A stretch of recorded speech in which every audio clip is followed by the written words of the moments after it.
Welcome to the lecture number 11 of the course Engineering Mechanics ESME 301. In our previous lecture, that means in my last lecture, which was lecture number 7, I have discussed the static equilibrium of coplanar concurrent force system, and we know what are the conditions of equilibrium and what are the equilibrium equations of a physical system under coplanar and concurrent force system. Today, we will study the static equilibrium of coplanar but non-concurrent forces like parallel forces, like non-parallel, non-concurrent forces. Now, concurrent forces means if a number of forces acting on a body are having a common point of intersection. If, say, there are n number of forces, if any one of those n forces are not passing through that common point of intersection, then the entire force system is not a concurrent system, rather they will be told non-concurrent force system. Now, non-concurrent forces may be parallel forces. If we extend in both the direction, they will never meet, or we can approximately assume that they will meet at the infinity. Or they may be non-concurrent and also non-parallel. In case of non-concurrent, non-parallel, the forces, some of the forces may, if we extend, they may intersect at a common point, but not all the forces. So, non-concurrent parallel forces are the examples or the special cases of non-concurrent parallel force system. In our last 7th lecture, we have seen how the equilibrium condition for concurrent force system is being developed, and from that we have concluded that for a body in space or for a physical object in space, if we draw the free body diagram and if the static equilibrium has to be maintained, both for 2D, the force balance along x and along y must be satisfied. For 3D, the force balance along x, along y, and along z must be satisfied.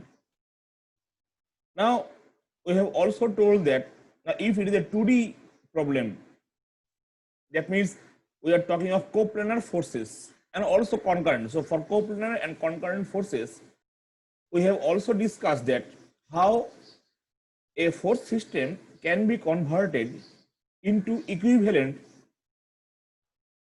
three force system. That means all three forces will be coplanar and concurrent. That time only we can use Leibniz theorem. So, in our last lecture, we have also discussed that a same problem where all the forces are coplanar and concurrent, we can use Leibniz theorem by reducing the force system into equivalent a three force system, or by using simply summation of forces along x is 0, summation of forces along y is 0, because as it is in 2D, so there is no z component of force. But today we will discuss the equilibrium of non-concurrent force system, either non-concurrent parallel or non-concurrent non-parallel. Now, a non-concurrent and non-parallel force system consists of a number of forces that do not meet a single point, and none of them are parallel. So, parallel force system is a special case where all the forces individually do not meet at a common point and each force is parallel to each other. Now, the conditions of equilibrium, as we have discussed for the coplanar and concurrent force system, it was sigma summation of fx0 summation of fy0, because as all the forces are converging or diverging from one point, so there is the net torque or the net couple is of course zero, because since all the forces are meeting at one point, so the combined effect will cannot produce any unbalanced moment or torque. So there is no need to balance the moment. But in case of non-concurrent force system, along with the force balance along x and y, even if we are considering a two-dimensional problem, that means coplanar force system, since the forces are not concurrent or non-concurrent, so we had to also balance the moment. In the equilibrium of concurrent multiple force system, it may be either parallel force system, it may not be. First, we have to draw the free body diagram, correct free body diagram. As we know, while drawing the free body diagram, we cannot even the support and the joints cannot be included in the free body diagram. Number two, a criteria was that while drawing the free body diagram, the force system, that means the physical system on which the force system is being applied, it must be independent of the joint and support. And number three is that all the active and reactive forces along with their directions must be shown clearly, so that all the effect of the forces along with their magnitude and direction, everything has to be clear, but the supports and the reactions cannot be drawn. First, we have to draw the correct free body diagram in order to get the equilibrium condition of a non-concurrent force system. And number two, we have to apply the equilibrium equation, that means the summation of forces along x is zero, summation of forces along y is zero. And if we take a pin joint, if we take a pivot point, so with respect to that point, about that point, the sum of the moment of the entire force system or the entire physical system about that point must be zero. So if you solve these three equations, and we will get the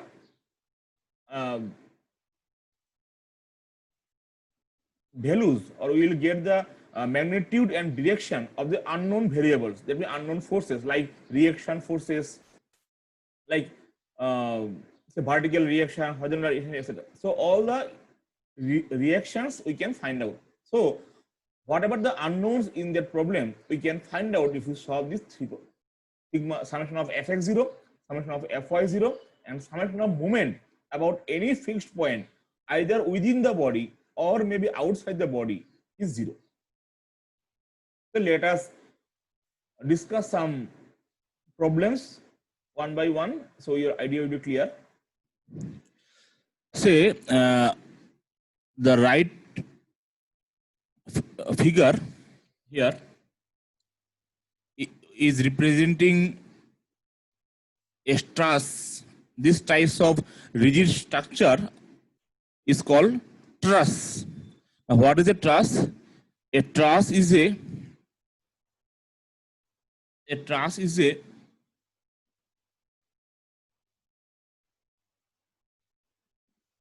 rigid structure or a solid structure where each member is responsible for either tension or compression or no load. That means no tension, no compression. These types of members are called neutral member. So either tensile member, compressive member, or neutral member. A truss is a rigid frame which takes the or which carries the load. Say these types of diagrams we have seen, say while supporting a bridge. okay, or any solid structure in civil engineering. Now, say here three forces F1, F2, and F3 are applied, and we can clearly see that these forces are not concurrent. So this is a non-concurrent force system because F1 and F3 are likely parallel. Okay, so F2 and F3 independently may be concurrent. F1 and F2 may be concurrent, but since F1 and F3 are not concurrent, so F1, F2, and F3 in this case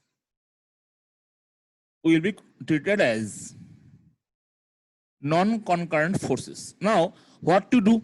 Now, again, we know these types of joint, say at point 1 or at point 7, these types of joints are called hinge support. Now, we know how to equivalently replace a hinge support. That means a horizontal force, a vertical force, both are reaction. So, from the force balance, we can write the equation. Now, if we do, say here it is a problem of 2D. Now, you can see clearly, if we solve the problem for 2D, so sigma summation of fx0, summation of fy0 along x and along y. Okay, how many forces, how many unknown, f1, f2, and f3? If these three are known, then say this is point 1, so r1x, r1y, 2 unknown. Again r7x, r7y, 4 unknown. Even if f1, f2, and f3 are known, so 2 unknown at this point, 2 unknown at this point. So you can clearly see we cannot solve the entire force system by simply writing two equations. That means summation of fx0 and summation of fy0. That's why moment has to be balanced, because this is the problem of non-concurrent coplanar force system. Here we are considering this for 2D. Again, in this problem, A is the fixed joint of a fixed point. A to B, it is a bar of the physical system AB. The length of AB is 5 meters. Now, at a distance 3 meters from point A, at a certain point C, a vertical load is 7.794 kilonewton and a horizontal force is 4.5 kilonewton. Or you can say there is a replacement of 4.5 and 7.794 by a hinge support, whatever. Say now we can see here why we are telling that non-concurrent, non-parallel forces. Why and how it is being established. You can see here the force is 4.5, here it is 7.7. Now the resultant of these two forces will surely pass through this. If we draw a rectangle here, so this will clearly denote the resultant force of this and this. Say the value is, say, so what I say 9, say 9 kilonewton, whatever, I don't know if I'm writing. So when I am writing 9, I cannot write this one and I cannot write this one, because instead of these two I have written 9. Now you can see this force, the line of action is like this, the line of action of this force is like this. So you can say that this force and this force are concurrent. Okay, it's clear, coplanar and concurrent. But since it is a fixed point A, if we are to replace this joint, so how to do it? Say RAX, a horizontal force, a vertical force either along upward or downward. In the magnitude, if we get a negative sign, then we have to reverse the sign convention, and a unbalanced moment, either clockwise or anti-clockwise, depending on our wish. After that, we can change it, M and A. So we are sure that the RA, RY, 9 kilonewton and 3 kilonewton. These four forces are non-concurrent here. That's why even after any two or three forces are concurrent, if all the forces are non-concurrent, the system is a under non-concurrent force system. Say here RAY and 3 kilonewton are this force 3 kilonewton and RAY. These two forces are parallel. So clearly it is a case of non-parallel, non-concurrent force system. Again, say at point A there was a hinge joint. Since we have replaced it, we have replaced by a horizontal force AX and a vertical force AY. The length of the bar AB or say AC is say 10 meter. Now at a distance 5 meters, at the midpoint, there is a load applied of 100 kilonewton. We have to decide or we have to conclude whether the bar ABC, so this is point B, the bar ABC is at static equilibrium or not. What to do? Simply, if we write summation of Fx0, see there is a lone force Ax along x direction. So this Ax must be 0. Now along y, AY upward in plus y direction. This is plus y. This is plus x direction. What about we assume?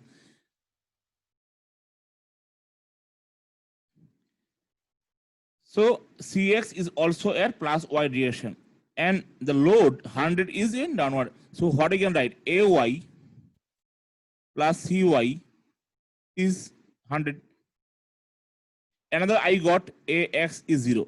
Since Ax is 0, already I have reduced one variable, which is Ax. Now how many variables we left? Ay and Cy, two unknown. So from this single equation, Ay plus Cy 0, we cannot find separately what is Ay, what is Cy. So what to do? With respect to any pin joint, we have to take the moment about a pin joint. This pin joint is also called pivot point. Pivot point. So take a pivot point which may be fixed during the consideration. Say we have considered, say point A is a pivot point. So if we take the moment about the entire body about point A, we can write this says that the summation of MA is 0, either clockwise or anti-clockwise. Say we have assumed that so the clockwise is positive, or you can assume the reverse also, depending on your wish. Now, when you are taking point A as a pivot point or pin point, all the forces acting along point A or acting through point A must not come in the equation of moment, because we know that moment is nothing but R cross F. When I am taking the point A to be a fixed point, so if we take about point A, so R will be any in the distance of any point on the force starting from or measuring from point A. So this R itself becomes 0. The position vector itself becomes 0. So the moment about that fixed point for any force passing through that point must be 0. So the force AY and AX will not come, and AY is almost 0, already 0. So AX and AY will not come. So what will come? 100 and Cy.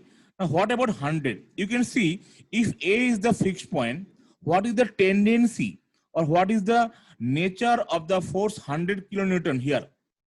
You can see the force 100 kilonewton about the point A, fixed point A, or the pivot or the pin point A is trying to produce a rotating motion or a rotational motion or a turning effect about point A, which is, what is the effect? Force into distance. What is the R cross F? What is the distance? 5 meters. What is the force? 100. So 100 into 5 kilonewton meter or kilojoule. So 500 kilojoule is the amount of moment which is clockwise due to the 100 due to the application of 100 kilonewton about point A. So if we take clockwise is positive, so plus 100 into 5. So this is the net clockwise moment in this case at point A due to the 100 kilonewton force. Again, there is another force Cy. What is the effect of Cy? Is this is the fixed point, this is the bar or the beam. So what is the tendency of Cy? It is trying to rotate the body anti-clockwise. And what is the amount of that moment? What is the distance? 5 plus 5, 10 meter. What is the force? Cy. So minus, why minus? Anti-clockwise. If we assume that clockwise is positive, so anti-clockwise negative. So minus of Cy into 10 will become 0. Now from there we can find Cy. Once we have found Cy, we put here, we can find Ay. In this way, we can reduce the number of variables depending on my situation or the case, and by adopting these three equations, I can solve the unknown reactions or unknown forces in the given force system. Clear? Now, a same type of problem, a beam of 3 meter length. So the beam is AB, 3 meter length, weighing 400 Newton, is suspended in horizontal position by two vertical string. One is say A to say a fixed point, say O1,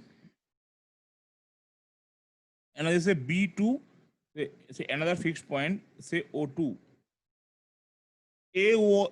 AO1 and BO2 are two string, fixed length, okay, and the tension force is a T, the RA and RB, whatever. The maximum of this tension force is 3. That means if the tensile force T is more than the given RB, then the string will break. So the maximum value of RB max, that limit of the tensile force is 350 Newton. How far a body of 200 Newton weight be placed on the beam so that one of the strings may just break? Say we have assumed a load of 200 Newton is acting at a distance x from the point A. You can assume here also. You can assume the point here also, whatever. Say this x is a variable, we have to find what should be the safe value of x. For that, the string will just break. Now you can identify the term just break. Just break means it will not break.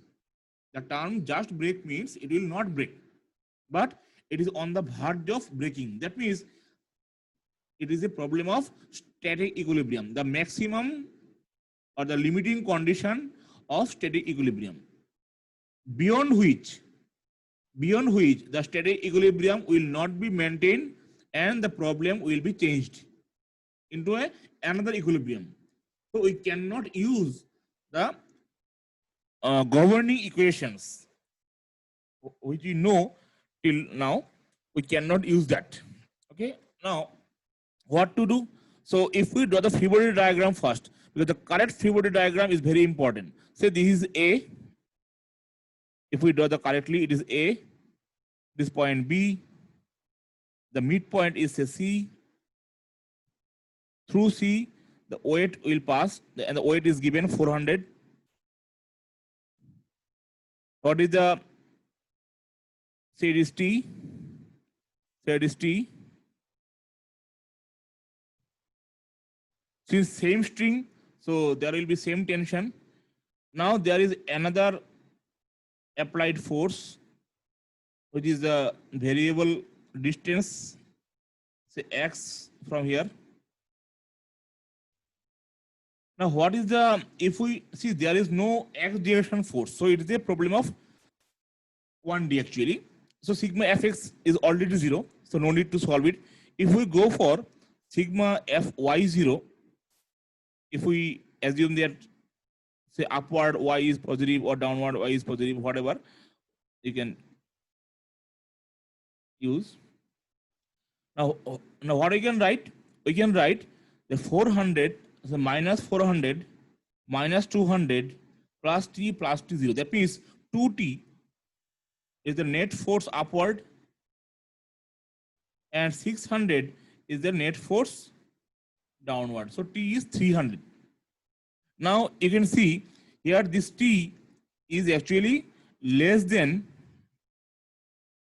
350 because whatever we got t equal to 300 Newton. So first we have checked what is the condition of equilibrium. By using the condition of equilibrium, we have checked whether the string can at all withstand or not.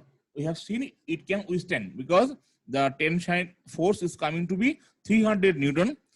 It can withstand up to maximum 350 Newton of tension force. So the string will not break. So the given problem under the application of this 200 Newton is under static equilibrium. But the second condition we have not yet checked. So we are not 100% sure. For that, we can take point O1 as the pivot point or the fixed point, and we can take the summation of the moment about point O1 is 0. You can assume. So all the forces about passing through the O1 will not come. So this T will not come. This T will not come. Okay. You can say A also. You can say A1 or you can say A. No problem. It's the same thing. All the forces along A1 will not come. So you can see this 200 is having a clockwise moment about point A. This 400 Newton is having a tendency to rotate it clockwise. So again a clockwise moment about point A. But this tension T at point B is having a anti-clockwise tendency to rotate. So as we have taken the clockwise positive, so we can write that 200 into x is clockwise, so plus. Again 400 is clockwise, so plus 400 into what is the distance?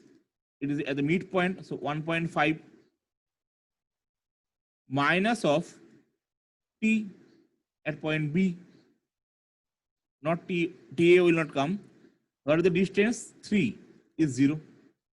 From that we can find x. Now what is the value of t? The value of t is already we have found out, which is 300. Put this 300 here, so it is 900. So 200x plus 600 minus 900 is 0. From there we can find x. So this is the so what is the meaning? That means in order to achieve the or in order to maintain the static equilibrium of the given beam AB or ADCB, the load of 200 Newton must be at a distance this much from the point or from the point A. Clear? Another very interesting and important topic. We'll also find this topic in the next module or next unit fiction. Very, very important. The problem of ladder. A 3-meter long ladder. You understand the problem carefully. After that, if you have any problem, you can ask me. A 3-meter long ladder. So this L is given 3 meter. Just you correlate what is given in the picture and what. So this length of the ladder is given 3 meter. This L. So this is again 3 meter. Is leaning against a frictionless wall. So this wall is actually frictionless. It is a frictionless wall. So there is no frictional force. The frictional force at the wall is 0. And the wall and the ladder is at an angle 60 degree with the floor. So this is the floor and this is the wall. In some problem, the wall may be rough. In some problem, the wall may be smooth or frictionless. If it is frictionless, we'll assume that Fw at the wall is 0. If it is a rough wall, then it is not 0. So both the case are possible. The first one is for smooth wall. The second one is for a rough wall. Again, for this, if the floor is 100% smooth or ideally smooth, though it is never possible, then Ff is 0. No friction force is offering by the floor. If there is a rough floor or a normal case, it is non-zero.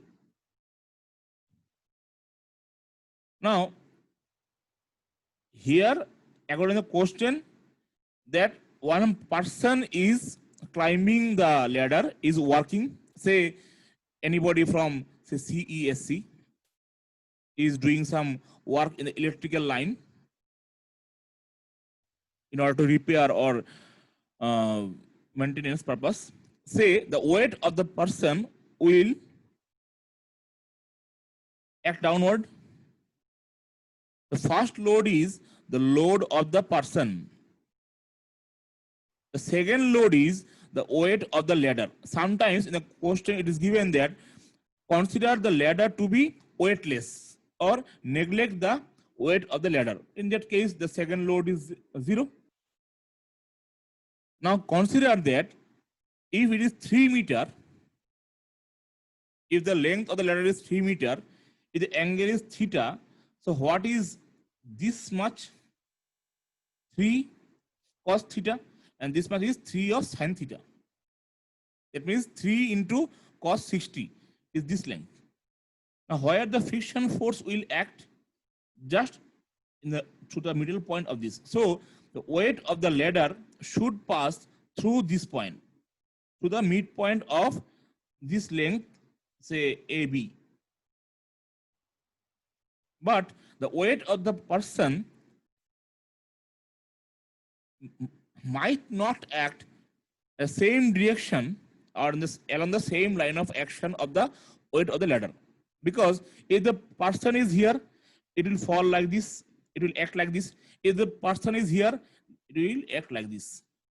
But the condition of stability of the entire ladder system or the force system in the ladder will be completely shifting. That will not be same. Okay. Now, if we draw the correct free body diagram, now say the question is what should be the distance from the point B where the person should stand or the worker should stand or should work so that the ladder does not slip. These types of problem are called slipping. What is slipping? Due to the weight of the ladder or due to the amount of low friction provided at the wall or at the floor, mainly at the floor, it may happen that the entire force system becomes unstable due to the application of the load of the ladder or the weight of the ladder and added with the load of the worker or the person. Under those conditions, the ladder may change its equilibrium position or equilibrium condition and may shift to another equilibrium position. These types of motion are called impending motion. Impending motion means the condition of equilibrium is not changed. The problem is still at static equilibrium, but it looks like that after in the next moment or it is on the verge of changing the state of equilibrium. These types of condition of a physical system is called impending motion. That means the body is still under static equilibrium, but it is on the verge of changing the static equilibrium position or static equilibrium condition. Okay. How to do the correct free body diagram here?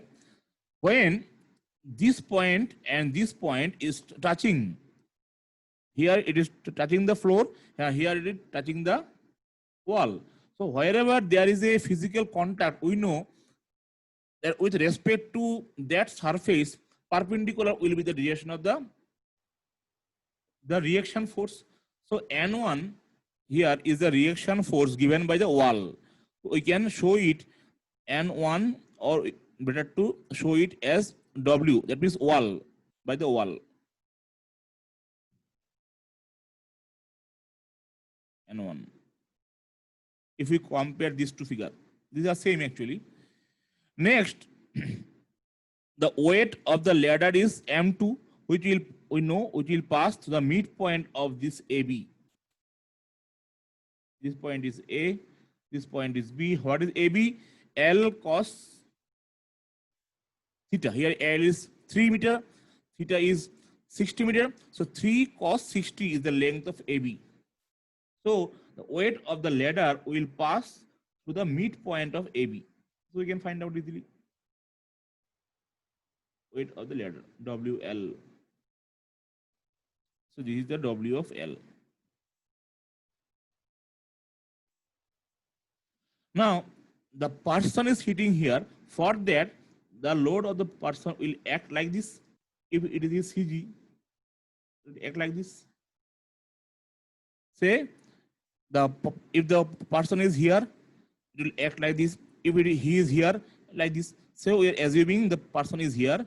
So the load will act like this. So this is the W of the person, P. Now, if we are considering this is X, this is Y direction. So for 2D, we are considering. So only the forces along X and Y will come. Now, if we consider the first case, say both the wall and the floor are frictionless. So this will not offer any friction, it will be zero. And this will not offer any friction. It's a smooth wall. If it is a rough wall, smooth wall, so this force will not come, this force will not come. But here N2 is the reaction force by the floor to the ladder, as we are considering the free body diagram of the ladder only. So all the active and reactive forces on the ladder must be shown. Rather, you cannot draw this vertical wall and the horizontal floor. For the correct free body diagram, only the say PQ. So only you can draw the PQ ladder and showing all the active and reactive forces. Now you can see if both the friction force at the wall at point P and at the floor at point Q are zero, if you go for balancing the say sigma fx 0, because at static equilibrium that must be balanced. You can see it will be N1 by wall, and if it is zero, there is no other force. At that case, that must be zero. Now, what is the physical significance of this is zero? If this force is zero, there is no friction, and there is no friction here, these two forces will be zero. So if we go for sigma fx 0, it will give me N1 at this point is zero. That means there is no contact of the ladder with the wall. If no contact with the wall, what is the meaning? The meaning is that it is not feasible. So there must be a force which will balance this n wall in the minus x direction so that the summation of fx may be 0. Otherwise, it is not feasible, not a practical case. For that, the floor must have a minimum friction, F minimum. Floor must have a minimum friction which can balance this wall. And at that case, the n wall should be equal and opposite of the minimum frictional force provided by the floor. So we can see it is a interesting case for the point P, whatever is the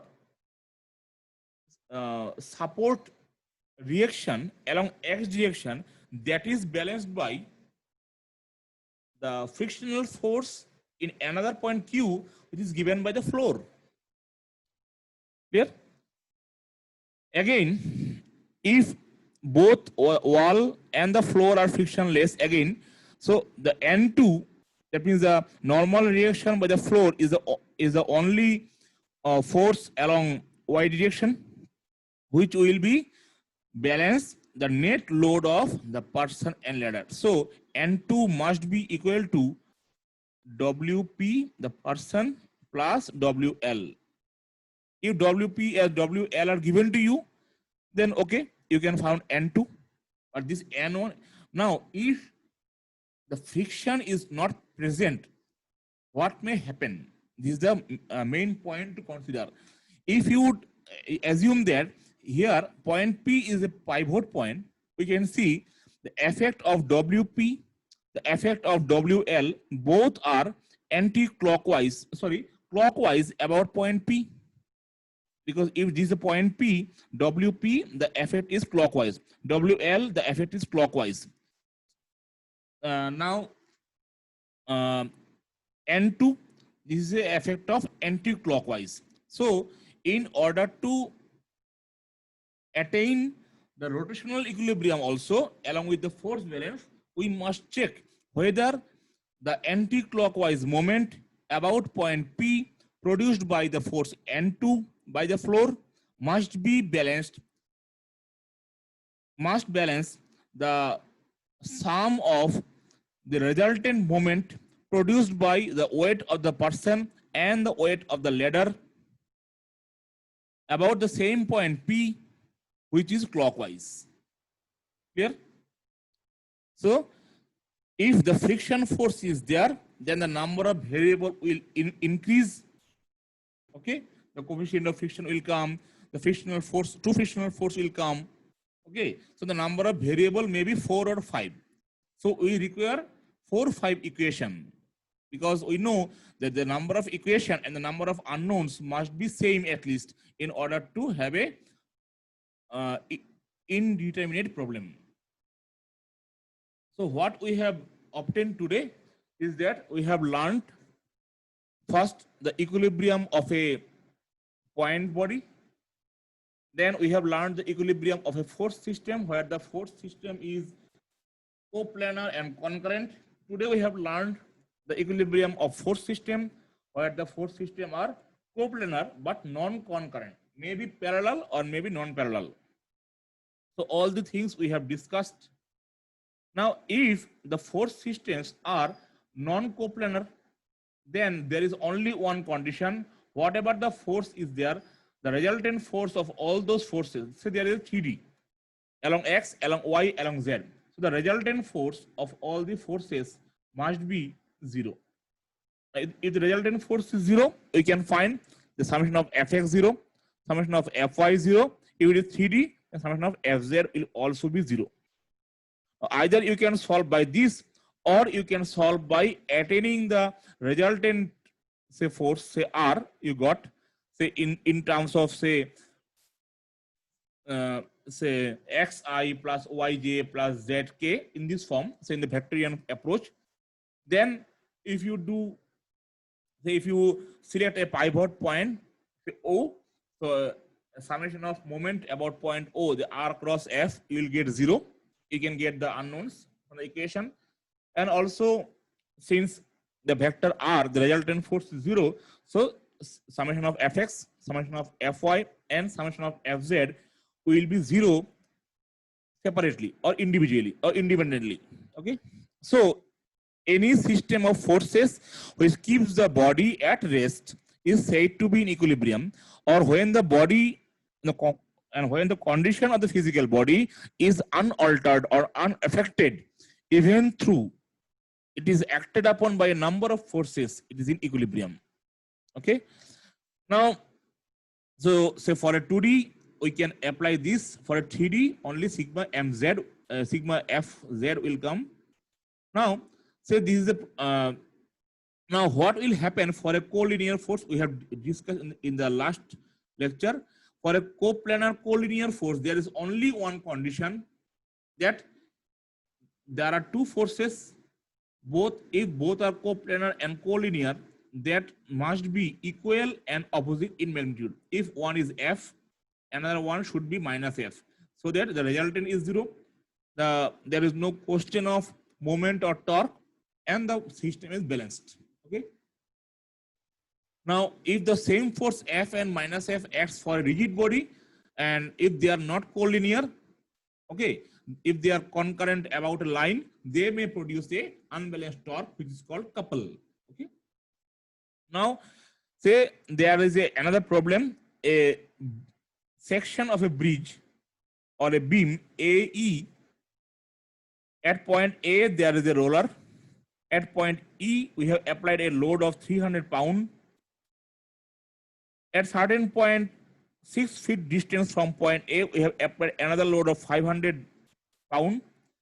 At point B, which is at 14 feet distance from point A, that is at point B, there is a hinge support.